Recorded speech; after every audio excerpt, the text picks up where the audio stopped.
The start question number summary lepalina kan kalang Zawturin member Zawhbelhna Jeje Lalpekhlua awlsam Speaker Kalome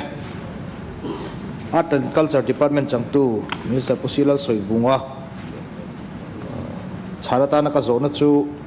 Art and Culture Department Changtu Minister Chhanna ka Zawhna chu MUP WMMCP le NGO dangte tar Hnam puan hrang le bungrua te man zokin a theih ti ani Kalome le Art and Culture Department Changtu Minister Pusilal Soivunga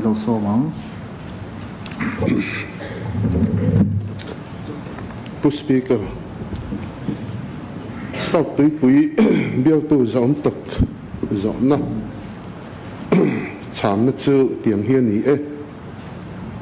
MUP YMA MHCP le NGO dangte tan Hnam puan hrang puan chei kor chei ngau te kher maram puan dum thang chua than le vakiria le bungrua Darkhuang darbu PSF le acoustic guitar te chu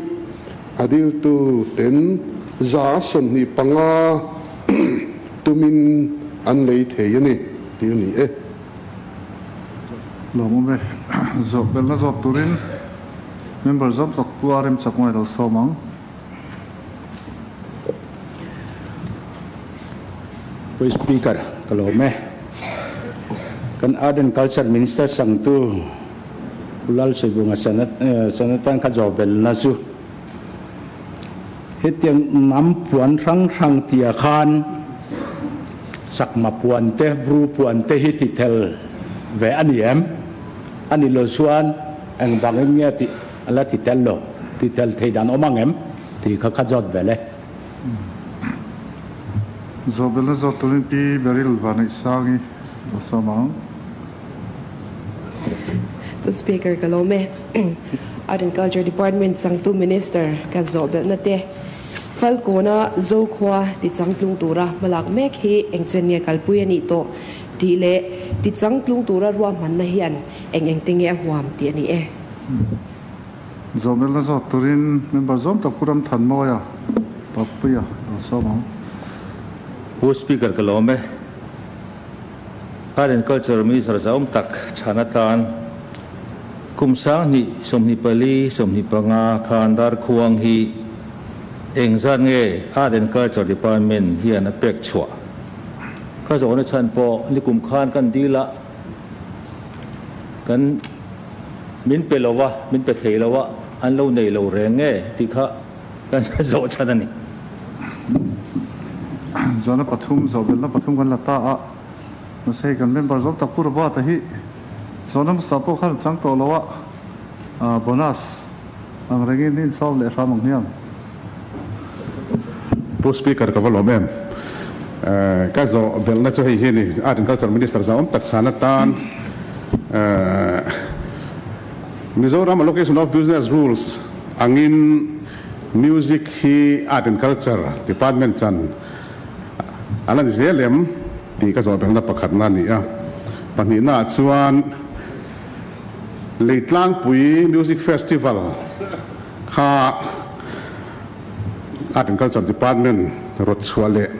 hoi hot nin ka hria kha Tourism Department zok ka sexual palpu Speaker Tourism Department ina Leitlangpui Festival kha anron titade maya kha Art and Culture Department kha anodal department zong ni om box silaya khan kha engeni kan Art and Culture Minister Zawhbelhna khian min soi fia saksela Art and Culture Department rotna Leitlangpui Music Festival khan ni nge Tourism Department khan an huang pon lam deu ron dain Leitlangpui Music Festival kha an organize ti lai kha ka Zawhna ni le theih nga chang turin Art and Culture Department Changtu Minister Pusilal Soivunga awlsam Speaker Kalome ka hitlang khu here theilwa khu le bur zela min lo khathiam don nia RM Chakma kham nam puan chi hrang a khan bru te chakma puan te hi aron tia engpo ni sela Mizoram mina aram tum hua pina Mizoram hantian nam puan kan nei chu tu na kan ron tar lan khania achibil anga khachu enge ni a ran pataka men sonemo ala lova la ngai tu thei te po chu ani tura ngai langin tin pi Baryl van nei sangi Zawhna Falkawna zokhua so ti changtlun tuma malak mek ania thei top chu in ma la kania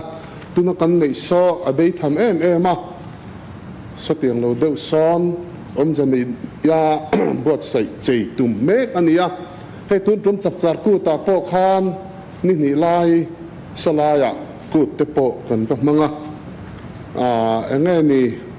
ku kan thlen theina tur te le mi khwal kan thlen theina tur te tin kan zo zia kan ei le in thlenga kan pho chuat theina tur kong hoi zong in salai mun so ti changtluna bot sei be sei ani a chu tan chuan paisa te po dil mek ani ti kha ka Chhanna ni sela tin pupa puya istui pibel tu zam tak chan ron zon kha Darkhuang kha ni kuma engza chia ne kan hal kha figure chu ka helova nakina adu chan zia kin kan hal zak thakan na pe thei tura ngai la tin Burma Myanmar lam buaina wangin heng Darkhuang te darbu te hi kan duangin kan hu thei lovani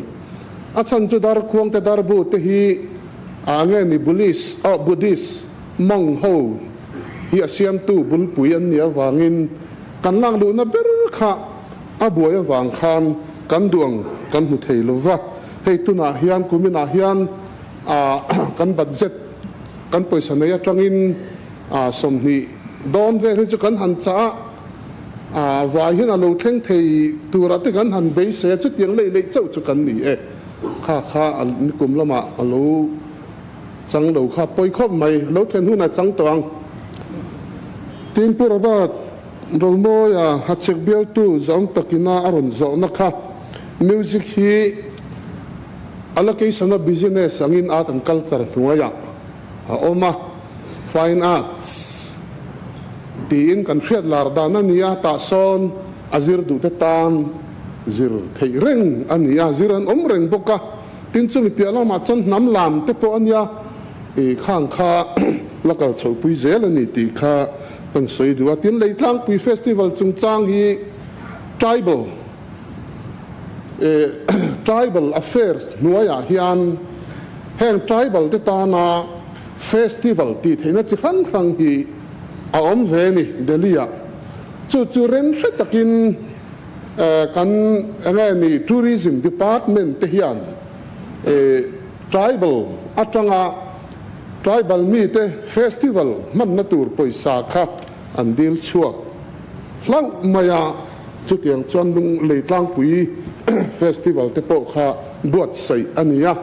kan rama hian heng hi a thei chuan lawar chhozel po kan be sei ani thang te kha ka chan thei dan ani Romawia